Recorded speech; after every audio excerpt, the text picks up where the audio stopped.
ಮಲ್ಲೇಶ್ವರಂನಲ್ಲಿ ಇರತಕ್ಕಂತ ಮಂತ್ರಿ ಮಾಲ್ಗೆ ಜಿಬಿಎ ಅಧಿಕಾರಿಗಳು ಏನ್ ಮಾಡಿದ್ದಾರೆ, ಬೆಳಿಗ್ಗೆ ಬೀಗವನ್ನ ಜಡಿದಿದ್ದಾರೆ. ಯಾವ ಕಾರಣಕ್ಕಾಗಿ ಅಂತಂದ್ರೆ ಮಂತ್ರಿ ಮಾಲ್ ಇನ್ನೂ ಕೂಡ ಏನ್ ಮಾಡಿಲ್ಲ ಅಂತಂದ್ರೆ ತೆರಿಗೆಯನ್ನ ಪಾವತಿಸಿಲ್ಲ.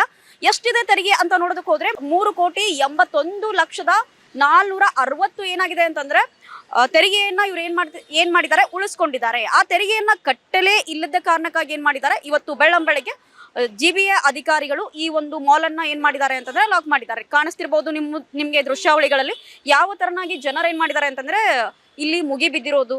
ಯಾಕೆಂದ್ರೆ ಇಲ್ಲಿಯ ಜನತೆಗೆ ಏನಾಗಿಲ್ಲ ಅಂತಂದ್ರೆ ಮಾಲ್ ಬಂದಿರೋದು ಗೊತ್ತಾಗಿಲ್ಲ, ಜೊತೆಗೆ ಟ್ಯಾಕ್ಸ್ ಅನ್ನ ಏನಕ್ಕೆ ಕಟ್ತಿಲ್ಲ. ಕಳೆದ ಬಾರಿ ಕೂಡ ಇದೇ ತರನಾಗಿ ಆಗಿತ್ತು, ಟ್ಯಾಕ್ಸ್ ಕಟ್ಟಿಲ್ಲ ಅನ್ನೋ ಕಾರಣಕ್ಕಾಗಿ ಬೀಗವನ್ನ ಜಡಿದಿದ್ರು. ತದನಂತರದಲ್ಲಿ ಏನ್ ಮಾಡಿದ್ರು ಅಂತಂದ್ರೆ ಆ ಬೀಗವನ್ನ ತೆಗೆದ್ರು, ಮತ್ತೆ ಅದೇ ಪರಿಸ್ಥಿತಿ ಆಗ್ತಿದೆ.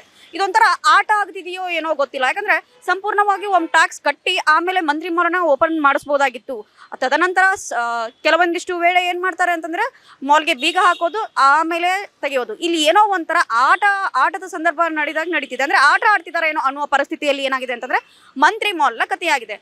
ಗೊತ್ತಿರ್ಲಿಲ್ಲ ಅಮ್ಮ, ನಾ ಇಲ್ಲಿ ಬಂದೇ ಗೊತ್ತಾಯ್ತು. ನಾವು ರಾಜೇಶ್ವರಿ ನಗರದಿಂದ, ಇವರು ವಿಲ್ಸನ್ ಗಾರ್ಡನ್ ಇಂದ ಬಂದಿರೋದು. ಏನೋ ಸೆಕ್ಯೂರಿಟಿ ಟ್ಯಾಕ್ಸ್ ಅಂದ್ರು, ನಮ್ಗೆ ಇದಕ್ಕೂ ಜಾಸ್ತಿ ಗೊತ್ತಿಲ್ಲ. ಗೊತ್ತಿತ್ತು ಮೊದ್ಲು ಮಂತ್ರಿ ಸ್ವಲ್ಪ ಪ್ರಾಬ್ಲಮ್ ಇದೆ ಅಂತ, ಬಟ್ ನಂಗೆ ಇದೆಲ್ಲ ಗೊತ್ತಿರ್ಲಿಲ್ಲ. ನಂಗೂ ಗೊತ್ತಿರ್ಲಿಲ್ಲ.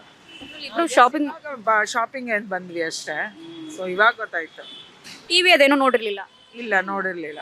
ಚೆನ್ನಾಗಿ ನಡೀತಿತ್ತು ಅನ್ಸತ್ತೆ ಹೊರಗಿಂದ, ನಮಗ್ ಗೊತ್ತಿಲ್ಲ. ಬಟ್ ಒಳಗಿಂದ ವಿಷಯ ಗೊತ್ತಿಲ್ಲ. ಈಗ ರೀಸೆಂಟ್ ಆಗಿ ಬಂದಿದ್ದೆ ನಾನು 10-15 ಡೇಸ್ ಇಂದ ಎಲ್ಲ. ಅವಾಗ it was quite okay. 15 days ಅಷ್ಟೇ.